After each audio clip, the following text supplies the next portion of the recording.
Prime time के super hit show 9 बज गए में आपका स्वागत है। साथ आपके मैं हूं अर्पिता आर्या।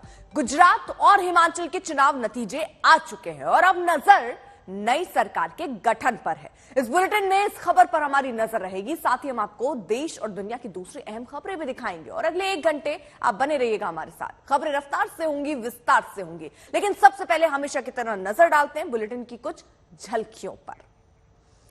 एमसीडी चुनाव के बाद अब दिल्ली में मेयर पद के लिए जंग है। बीजेपी और आप दोनों के अपने अपने दावे हैं। रामपुर में बीजेपी ने ध्वस्त किया आजम खान का किला, तो बिफरे अखिलेश, चुनाव आयोग से रिव्यू की अपील।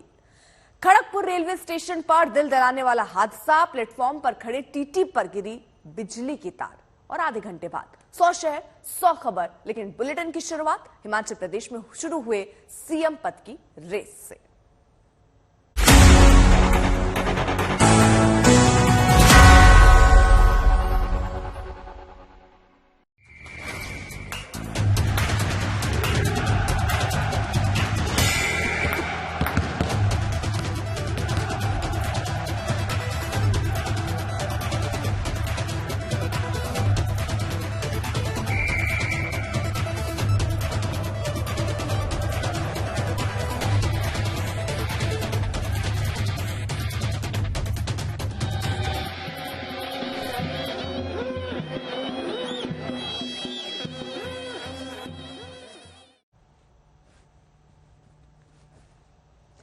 गुजरात और हिमाचल का जनादेश आ चुका है और अब बारी सरकार बनाने की है। गुजरात में तो मौजूदा सीएम भूपेंद्र पटेल का नाम फिक्स हो चुका है, लेकिन हिमाचल प्रदेश में सत्ता परिवर्तन के बाद कांग्रेस में सीएम पद की रेस शुरू हो चुकी है। सीएम पद की रेस में प्रदेश कांग्रेस अध्यक्ष और पूर्व सीएम वीरभद्र सिंह की पत्नी प्रतिभा सिंह, उनके पुत्र विक्रमादित्य सिंह, चुनाव प्रचार की कमान संभालने वाले सुखविंदर सिंह सुक्खू और मुकेश अग्निहोत्री का नाम है। सरकार बनाने की कवायद के बीच कांग्रेस को विधायकों की खरीद फरोख्त का डर भी सता रहा है और इस चिंता के बीच एक बैठक भी आज हिमाचल को लेकर होने वाली है और उसमें यह तय किया जाएगा कि ये जो जीत का ताज है वो किसके सर पर सजेगा।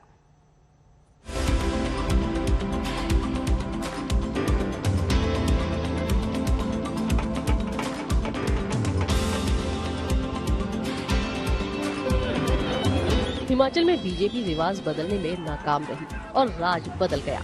गुजरात में सियासी जमीन खो चुकी कांग्रेस को हिमाचल में संजीवनी मिली तो जश्न की एक तस्वीरें तो सामने आने की थी।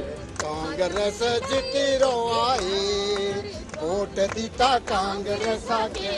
चुनाव की चुनौती पार करने के बाद अब कांग्रेस में सरकार बनाने की कवायद तेज हो गई है। सवाल अगले सीएम को लेकर है, जिसका फैसला आज शिमला में होने वाली विधायक दल की बैठक में हो सकता है। चुनाव से पहले सीएम पद को लेकर दावेदारी ठोकने वाले कई नेता चुनाव हार गए हैं। लिहाजा अब मुख्यमंत्री पद के लिए जिन नामों की चर्चा है उनमें विक्रमादित्य सिंह, प्रतिभा सिंह, सुखविंदर सिंह सुक्खू और मुकेश अग्निहोत्री का नाम शामिल है। हिमाचल के पूर्व मुख्यमंत्री वीरभद्र सिंह के बेटे विक्रमादित्य सिंह का नाम इस लिस्ट में सबसे ऊपर है। विक्रमादित्य की मां प्रतिभा सिंह हिमाचल में कांग्रेस की प्रदेश अध्यक्ष हैं। वहीं सुखविंदर सिंह सुक्खू राहुल गांधी के बेहद करीबी माने जाते हैं। सुखविंदर सिंह को राज्य में वीरभद्र सिंह के विरोध के बावजूद प्रदेश की कमान मिली थी। विधानसभा में विपक्ष के नेता मुकेश अग्निहोत्री को वीरभद्र सिंह का बेहद करीबी माना जाता था। चर्चा ये भी है कि प्रतिभा सिंह मुकेश अग्निहोत्री के नाम का समर्थन कर सकती है। फिलहाल कांग्रेस ने किसी का नाम तय नहीं किया है, लेकिन प्रतिभा सिंह के बयान ने सियासी हलचल बढ़ा दी है। बैठ के उनसे बातचीत की जाएगी, चर्चा की जाएगी, वो क्या कहते हैं, क्या उनका मानना है, क्या चाहते हैं, वो हाईकमांड तक पहुंचाई जाएगी और हाईकमांड इस पर फैसला लेगी। उनकी जो लेगेसी है वो आगे चलती जाएगी और जिस तरीके से उन्होंने भी पार्टी के लिए और प्रदेश के लिए काम किया, हम भी उसी भावना से हिमाचल प्रदेश की सेवा करेंगे। ये जो चुनाव है इसका मैं श्रेय प्रियंका गांधी जी को देना चाहता हूँ। उन्हें समय पर आकर हिमाचल प्रदेश को संभाला और पहली रैली उन्होंने सोलन में की। उस रैली से जो हजूम उनको देखने के लिए उमड़ा और जो बात उन्होंने की कि हिमाचल प्रदेश में मेरा घर है। हिमाचल में सीएम पद को लेकर शुरू हुए घमासान के बीच कांग्रेस को ऑपरेशन लोटस का डर भी सता रहा है। छत्तीसगढ़ के सीएम भूपेश बघेल के बयान ने इस चर्चा को हवा दी और खबर आई कि विधायकों को चंडीगढ़ या रायपुर में सेफ हाउस में रखा जा सकता है। मुख्यमंत्री का चेहरा क्या फाइनल हो चुका है? अब देखिए, ये तो विधायक दल की बैठक होगी, सबसे राय शुमारी होगी और हाईकमान तय करता है। क्या कांग्रेस को हिमाचल में भी हॉर्स ट्रेडिंग का खतरा जो है वो नजर आ रहा है? देखिए, भारतीय जनता पार्टी जिस प्रकार से राजनीति कर रही है अभी तक के 8-10 सालों में, तो उससे किसी भी संभावना से इंकार हमको नहीं करना चाहिए। मानता हूँ देवभूमि है, भगवान के आशीर्वाद से विजय मिली है, मैं तो ये मानता हूँ। खड़गे जी से मुलाकात हुई आपकी, क्या डिसाइड हुआ विधायक दल की बैठक को लेकर? नहीं, खड़गे जी से जो है डिसाइड करके उनको मैंने जो है बधाई दी इस जीत के लिए, और बाकी जो निर्देश होते हैं उनसे लेके आगे की प्रक्रिया क्या होनी चाहिए, कैसे क्या है, उन सब के बारे में बात हुई। फिलहाल सभी विधायकों को शिमला में रुकने को कहा गया है। केंद्रीय पर्यवेक्षक भूपेश बघेल, भूपेंद्र सिंह हुड्डा और राजीव शुक्ला आज पार्टी विधायकों से मुलाकात करेंगे। अब नजर शिमला में होने वाली विधायक दल की बैठक पर है। शिमला से कमलजीत संधू, मंजीत सहगल और सत्येंद्र चौहान के साथ आज तक ब्यूरो।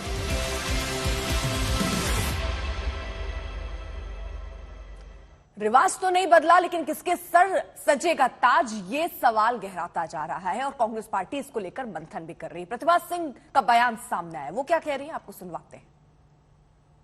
तो इसलिए चंडीगढ़ चुना था कि हम सब बैठकर चंडीगढ़ में मीटिंग कर लेते हैं और हमारा सफर भी आधा कम हो जाता है।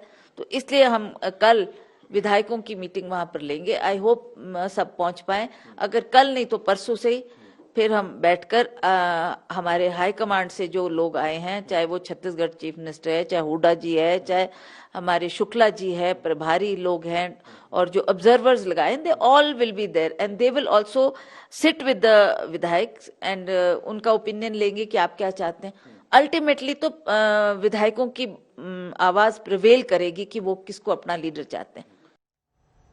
कमलजीत संधू हमारे साथ, हमारे सहयोगी इस वक्त जुड़ चुकी हैं। कमलजीत, देखिए बैठक होनी है, लेकिन खबरें यही हैं कि दिल्ली में सब कुछ तय होगा। वो कौन कौन से नाम हैं जो रेस में सबसे ज्यादा आगे हैं और बैठक कब होगी शुरू? देखिए, आज बैठकों का सिलसिला जारी रहेगा। शिमला में दोपहर तक भूपेश बघेल, भूपेंद्र हुड्डा, राजीव शुक्ला सब पहुंच जाएंगे। तो पीसीसी अध्यक्ष प्रतिभा सिंह के साथ पहली मुलाकात रेडिसन होटल में होगी तकरीबन 1 बजे। लंच के साथ कुछ सीरियस बातें भी की जाएंगी। उसके बाद जो विधायक दल है वो तकरीबन बताया जा रहा है 4 बजे मिलेंगे राजीव भवन में। इस तरह से सूचना मिली है हम लोगों को। पर आपको एक चीज बता दें, क्योंकि नाम काफी सारे चल रहे हैं। प्रतिभा सिंह ने बार बार कही है कि वीरभद्र सिंह की लेगेसी आगे चलनी चाहिए। अब वीरभद्र जी जब तक थे तब वो कांग्रेस का चेहरा था, मुख्यमंत्री चेहरा थे और 21 साल से हॉली लॉज से ही मुख्यमंत्री रेजिडेंस से उन्होंने कमान संभाली। लेकिन क्योंकि प्रतिभा सिंह अब मेंबर ऑफ पार्लियामेंट है, तो कई अंदेशा लगाया जा रहा है कि कोई ऐसा नेता चुना जाए जो कि पूरी कांग्रेस को एकजुट रखे। अभी खतरा हॉर्स ट्रेडिंग का नहीं है, क्योंकि अगर कुछ एमएलए बीजेपी मान लो ले भी जाती है तो उनकी सरकार किसी भी सूरत में बन नहीं रही है। तो इसलिए जो मीटिंग पहले चंडीगढ़, रायपुर या फिर राजस्थान में देखी जा रही थी, अब वो शिमला में ही हो रही है। जितने ऑब्जर्वर्स हैं वो भी शिमला ही आ रहे हैं और आज बैठकों का सिलसिला जारी रहेगा। लेकिन आज शाम तक नाम तय हो जाना चाहिए। ये तय होगा कि शिमला से होगा घोषणा या फिर दिल्ली से, ये भी एक बात है। लेकिन बिना हाई कमांड के कांग्रेस पार्टी में ऐसा कुछ होता नहीं है। तो जाहिर सी बात है उन सब से बात की जाएगी।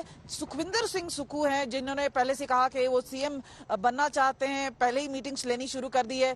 मुकेश अग्निहोत्री हैं, ब्राह्मण हैं, पूर्व अगर हम बात करें पत्रकार हैं। तो ये जो लोग हैं, परिवारवाद की बात कई बार कांग्रेस के ऊपर की जाती है, लेकिन प्रतिभा सिंह ने कहा कि भाई हमारा कोई इस तरह का एम्बिशन नहीं है। पर ये कहने वाली बात होती है, एम्बिशन सबका रहता है और इस वजह से नाम कई सारे हैं। लेकिन कांग्रेस को ऐसा नाम चुनना है जो कि सबकी सहमति से आगे आए और सबको वो साथ लेके चले, क्योंकि किसी तरह का बवाल वो चाहेंगे नहीं। बड़ी मुश्किल से ये जीत मिली है, 40 का आंकड़ा मिला है कांग्रेस पार्टी को और वो नहीं चाहेंगे कि किसी की वजह से ये नाम खराब हो और उनको अब आगे जाके ओपीएस है या बाकी 4 स्कीम्स हैं वो लागू करनी होंगी। लेकिन उसके बीच में बैठक आज काफी अहम रहेगी, जहां पे मुख्यमंत्री नाम पर मोहरा लगाया जाएगा। बिल्कुल, तो अब ये बहुत महत्वपूर्ण बैठक और ये फैसला भी महत्वपूर्ण हो जाता है क्योंकि सबकी नाराजगी को भी दूर रखना है और एक ऐसा चेहरा सामने लाना है जिस पर सबकी सहमति बन पाए। बहुत बहुत शुक्रिया कमल जी तमाम जानकारी के लिए। अब जरा हिमाचल प्रदेश के सीएम पद की रेस में जो नाम चल रहे हैं वो भी आपको बताएं, लेकिन पूर्व सीएम वीरभद्र सिंह के बेटे विक्रमादित्य सिंह भी इसमें शामिल है सीएम पद की रेस पर। आज तक ने विक्रमादित्य सिंह से एक्सक्लूसिव बातचीत की है, वो बातचीत के अंश आपको सुनवाते हैं। अगर हम खास बात करें, अब सबकी जो नजरें हैं वो टिकी है कि कौन अब सीएम पोस्ट यानी कौन हिमाचल की गद्दी पर बैठेगा। ये निर्णय पार्टी का हाईकमांड, पार्टी का विधायक दल लेगा कि कौन अगला प्रदेश का मुख्यमंत्री बनेगा और सब मिलकर इस पे बात करेंगे। लोकतांत्रिक प्रणाली है, तो जो हमारे विधायक दल और हमारा हाईकमांड कहेगा वो हमारे लिए स्वीकार्य होगा। लेकिन सबसे आगे जो नाम है, क्या प्रतिभा सिंह का चल रहा है जो सांसद है, उसके साथ साथ जो प्रदेशाध्यक्ष कांग्रेस की है?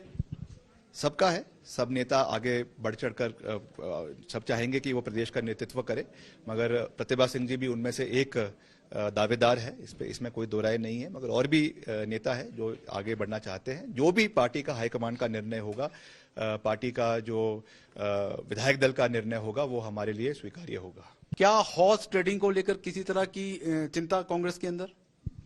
नहीं, चिंता तो नहीं है और मैं यही कहना चाहता हूं भाजपा को और भाजपा के नेताओं को, अगर वो इस तरीके की हरकत करने की कोशिश करेंगे तो उनकी विश्वसनीयता प्रदेश में खत्म हो जाएगी। जयराम जी अपने को प्रदेश का और खास करके पहाड़ी क्षेत्र का नेता कहते हैं। मैं जयराम जी को स्पष्ट संदेश दे देना चाहता हूं, जयराम जी आपके खिलाफ ये जनादेश है। अगर आप इस तरीके की कोई हरकत किसी के बहकावे में आके करेंगे तो आप अपनी विश्वसनीयता प्रदेश के लोगों के बीच में खो देंगे।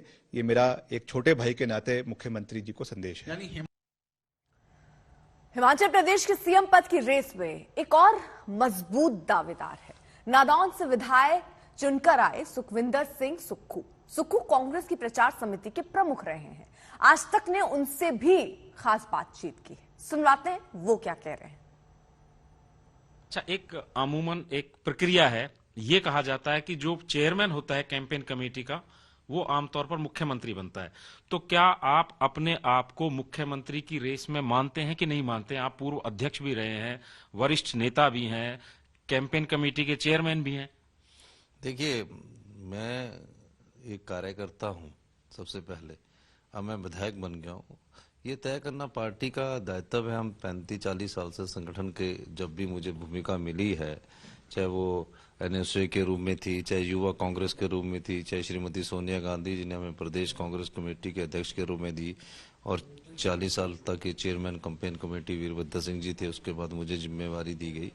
तो जो भी भूमिका मिलती है हम उसका निर्वाह करते हैं। पार्टी की विचारधारा से जुड़े हुए लोग हैं। आज सुबह नतीजे आने से पहले प्रतिभा सिंह ने ये कहा है कि ये हिमाचल में जो जीत हुई है ये स्वर्गीय वीरभद्र सिंह की लेगेसी है और मुख्यमंत्री का चुनाव इस परिवार में से होना चाहिए। नहीं, जहां तक मेरी मानना है कि सभी के सामूहिक नेतृत्व में चुनाव लड़ा गया और वीरभद्र सिंह जी ने भी हिमाचल प्रदेश में कार्य किया, यशवंत सिंह परमार जी ने भी हिमाचल प्रदेश में कार्य किया, ठाकुर रामलाल जी ने भी हिमाचल प्रदेश में कार्य किया। और सबसे बड़ी बात यह है कि ये जो चुनाव है इसका मैं श्रेय प्रियंका गांधी जी को देना चाहता हूँ। उन्हें समय पर आकर हिमाचल प्रदेश को संभाला और पहली रैली उन्होंने सोलन में की। उस रैली से जो हजूम उनको देखने के लिए उमड़ा और जो बात उन्होंने की कि हिमाचल प्रदेश में मेरा घर है, उसको लोगों ने बड़े ध्यान से उनकी बात को सुना और माना कि हिमाचल प्रदेश में एक ही घर है गांधी परिवार। सुक्खू जी, जिस तरीके से प्रतिभा सिंह ने कहा है कि मुख्यमंत्री जो है होली लॉज से होना चाहिए, हालांकि जो जिनके ऊपर वो कर रहे थे कई वरिष्ठ नेता हार भी गए हैं, लेकिन क्या ये स्वीकार्य होगा कि कोई पार्टी हाईकमान के फैसले से पहले ही डिक्लेयर कर दे? नहीं, मेरा तो मानना है कि सब चीजें पार्टी हाईकमान ही तय करता है। कांग्रेस की परंपरा है सभी से सलाह मशवरा करके कांग्रेस पार्टी ही से ही मुख्यमंत्री होगा, इसमें कोई दो राय नहीं है। खबरों में आगे बढ़े उससे पहले आपको एक बार फिर से याद दिला देते हैं कि देखना मत भूलिएगा 11:15 बजे एजेंडा आज तक, जिसमें हमारे खास मेहमान होंगे जेपी नड्डा, बीजेपी के अध्यक्ष। बीजेपी का मिशन 2024 क्या रहने वाला है, इस पर होगी खास बातचीत। तो एक बार फिर से हिमाचल लिए चलते। हिमाचल में नहीं बदला हर 5 साल राज बदलने वाला रिवाज, और यही हाल गुजरात का भी रहा है। पिछले 27 साल से हर चुनाव में बीजेपी की जीत रिवाज ही बन गया। इस बार तो गुजरात की जनता ने बीजेपी को प्रचंड बहुमत से जिताया है। बीजेपी ने साफ कर दिया कि मौजूदा सीएम भूपेंद्र पटेल ही सीएम बने रहेंगे। गुजरात के जनादेश को पीएम मोदी ने देश की चुनावी सियासत के लिए अहम संदेश बताया। क्या कहा पीएम मोदी ने, आइए आपको सुनवाते हैं। ये बात स्पष्ट है कि देश आज शॉर्टकट नहीं चाहता। देश का मतदाता आज इतना जागरूक है कि क्या उसके हित में है, क्या उसके अहित में है, वो अच्छी तरह जानता है। देश का वोटर जानता है कि शॉर्टकट की राजनीति का कितना बड़ा नुकसान देश को उठाना पड़ेगा। युवा सिर्फ इसलिए किसी पार्टी को वोट नहीं करते क्योंकि वो दशकों से सत्ता में रही या फिर उस पार्टी के नेता किसी बड़ी परिवार के हैं। युवा तभी वोट देते हैं जब उन्हें भरोसा होता है, जब उन्हें सरकार का काम प्रत्यक्ष नजर आता है। और इसलिए आज युवाओं ने जब भाजपा को भारी संख्या में वोट दिया है, सीट से लेकर वोट तक के सारे रिकॉर्ड तोड़ दिए हैं। संदेश साफ है, जब देश के सामने कोई चुनौती होती है तो देश की जनता का भरोसा भाजपा पर होता है। और अब बात रामपुर उपचुनाव की। बीजेपी ने आजम खान का किला यहां ध्वस्त कर दिया है। रामपुर विधानसभा उपचुनाव में आजम खान के गढ़ में कमल खिल चुका है। भारतीय जनता पार्टी के प्रत्याशी आकाश सक्सेना ने आजम के करीबी आसिम रजा को शिकस्त दी। आकाश सक्सेना बीजेपी के पूर्व विधायक शिव बहादुर सक्सेना के बेटे हैं। रामपुर से समाजवादी पार्टी के प्रत्याशी की हार का ठीकरा एसपी सुप्रीमो अखिलेश यादव ने प्रशासन पर फोड़ दिया है। जी अखिलेश जी, कैसे देख रहे हैं इस बड़ी जीत को जो भारी मतों से आपको मिली? मैनपुरी की जनता ने ये नेताजी को सच्ची श्रद्धांजलि दी है। जीत बहुत बड़ी है। अब हम लोगों की जिम्मेदारी बनती है कि नेताजी ने जो रास्ता दिखाया उस रास्ते पे चलें, समाजवादी आंदोलन को और आगे बढ़ाएं। इस परिणाम ने समाजवादी पार्टी कार्यकर्ता नेताओं को ऊर्जा दी है। 2024 के लिए समाजवादी पार्टी और तैयार दिखेगी। आज शिवपाल यादव की पार्टी से भी विलय हो गया है, इसको क्या देखते हैं, कितना मजबूती मिलेगी? नहीं, ये अच्छी बात है कि आपने परिणाम भी देखा कि जसवंत नगर विधानसभा से जहाँ जीत करके आते हैं 1 लाख से ऊपर जीत हुई है और विधानसभाओं में भी अच्छी जीत हुई है। जहाँ उनके आने से, उनकी पार्टी के आने से संगठन में या पार्टी में लाभ पहुंचा है, आगे भी मैं समझता हूँ हम लोग काम करेंगे तो और पार्टी को लाभ मिलेगा। करौली में जीत हुई है गठबंधन की, आपको उम्मीद थी रामपुर में रिजल्ट आएंगे? रामपुर में जब मैं पहली बार जनसभा में गया उससे पहले मैं आदरणीय आजम खान साहब से लगातार बात कर रहा था। वो इस बात के लिए कह रहे थे कि प्रशासन मुझे जीतने नहीं देगा, और न केवल आदरणीय आजम साहब कह रहे थे, वहाँ बहुत सारे लीडर्स इस बात के लिए मजबूर थे कहने के लिए कि इलेक्शन कमीशन पे बार बार शिकायत करने के बाद भी कोई कड़ी कार्रवाई नहीं हो रही, कोई सुनवाई नहीं हुई। जिस समय घटनाएं हो रही थी समय समय पे हम लोगों ने वीडियोस टैग की हैं, शिकायतें की हैं, लेकिन उसके बावजूद भी प्रशासन और शासन सरकार की तरफ से जो इशारा था वही हुआ। वो चुनाव हराना चाहते थे, वो चुनाव हरा दिए हैं, लेकिन ये फेयर इलेक्शन नहीं था। मैं इलेक्शन कमीशन से मांग करूंगा कि इस पर रिव्यू करें, दोबारा देखें कि आखिरकार किस तरीके से प्रशासन ने लग करके चुनाव हराया था। मेरा आपसे आखिरी सवाल, शिवपाल सिंह यादव को क्या बड़ी जिम्मेदारी पार्टी में मिल सकती है? आप लोग बैठे थे। स्वाभाविक है, क्योंकि उनका दल था, दल आ गया है साथ, तो स्वाभाविक है उन्हें जिम्मेदारी मिलेगी। रामपुर में तो समाजवादी पार्टी हार गई, लेकिन मैनपुरी में धाक बरकरार रखने में कामयाब रही। मुलायम सिंह यादव के निधन से खाली हुई मैनपुरी लोकसभा सीट पर हुए उपचुनाव में डिंपल यादव ने 2,80,000 से ज्यादा वोटों से बीजेपी के रघुराज सिंह शाक्य को हराया। डिंपल यादव ने अपनी जीत को मुलायम सिंह यादव की जीत बताया। जो नेताजी का परिवार है वो इतिहास रचने का काम करेगा और आज ये जीत जो हमें मिली है, ये जीत मेरी नहीं है, ये इस क्षेत्र के सभी लोगों की जीत है और ये जीत नेताजी को समर्पित है। यह क्षेत्र नेताजी की कर्मभूमि रही है। इस क्षेत्र ने विकास देखा है नेताजी की छत्र छाया में, और मैं समझती हूँ लोगों का समर्पण है नेताजी के प्रति, जो उन्होंने मुझे आशीर्वाद दिया है, स्नेह दिया है, सम्मान दिया है। ऐसा आशीर्वाद, ऐसा स्नेह तो नेताजी के रहने पे भी जनता ने वो आशीर्वाद उसमें उस कदर नहीं दिया जो आज आपको दिया है उनके जाने के बाद। ये मीडिया चैनल्स नहीं समझ पाएंगे नेताजी का क्या रिश्ता था इस क्षेत्र से, और मैं धन्यवाद देना चाहूँगी आप सबको। आप लोगों ने भी बहुत अच्छी कवरेज दी है और धन्यवाद देना चाहूँगी क्षेत्र के सभी लोगों को। और अब बात एमसीडी चुनाव की। आम आदमी पार्टी ने एमसीडी चुनाव जीतकर बीजेपी का किला ध्वस्त कर दिया, लेकिन मेयर पद पर पेच फंस गया है। सारी नजरें फिलहाल एलजी पर है। एमसीडी की बैठक कब बुलाई जाएगी, ये मेयर को तय करना है।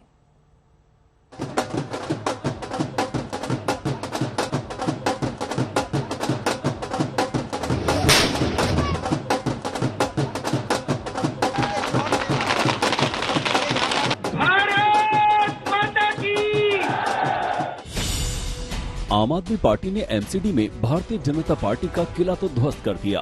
अब चुनौती मेयर पद पर कब्जे की है, क्योंकि नतीजे आने के तुरंत बाद बीजेपी ऐलान कर चुकी है कि मेयर तो बीजेपी का ही होगा। मेयर किसका रहेगा ये तो जब वोटिंग होगी तब तय होगा, और जब वोटिंग होगी, पूरा जब रिजल्ट आ जाएगा उसके बाद ही पिक्चर क्लियर होगी। इसलिए वो किसी मुगालते में ना रहे। और खामियां रह गई आपको लगता है कि भारतीय जनता पार्टी के उसमें? वो हम समीक्षा करेंगे, वो हमारी बात की बात है, लेकिन वर्तमान में हमारा मेयर बन जाएगा। सवाल उठता है कि अगर एमसीडी में आम आदमी पार्टी को बहुमत मिल चुका है तो फिर मेयर बीजेपी का कैसे होगा? ऐसा हो सकता है, इसका फॉर्मूला हम बताएं। उससे पहले बीजेपी के आईटी सेल प्रभारी अमित मालवीय का ट्वीट देख लीजिए। अब दिल्ली का मेयर चुनने की बारी।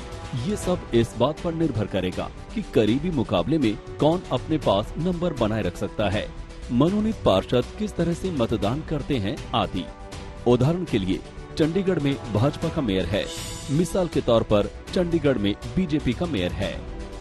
दरअसल चंडीगढ़ नगर निगम चुनाव में आम आदमी पार्टी सबसे बड़ा दल बनकर उभरी थी, लेकिन आपके मुकाबले पार्षदों की कम संख्या के बावजूद बीजेपी अपना मेयर निर्वाचित कराने में कामयाब रही। हालांकि आपका दावा है कि मेयर तो उसी का होगा।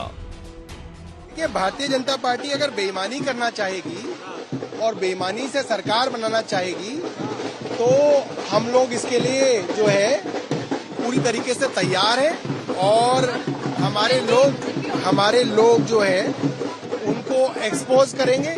हमारे लोग उनका स्ट्रिंग करने के लिए तैयार बैठे हुए हैं, आप बेफिक्र रहिए। अगले 5 साल अच्छे बीतेंगे, क्योंकि अब एमसीडी के अंदर अरविंद केजरीवाल जी के दिशा निर्देशन में काम होगा। आम आदमी पार्टी का मेयर बनेगा। मुझे लगता है कि वहां पर बदलाव होगा, और विपक्ष अगर सही से वो भूमिका निभाए तो उसका स्वागत है।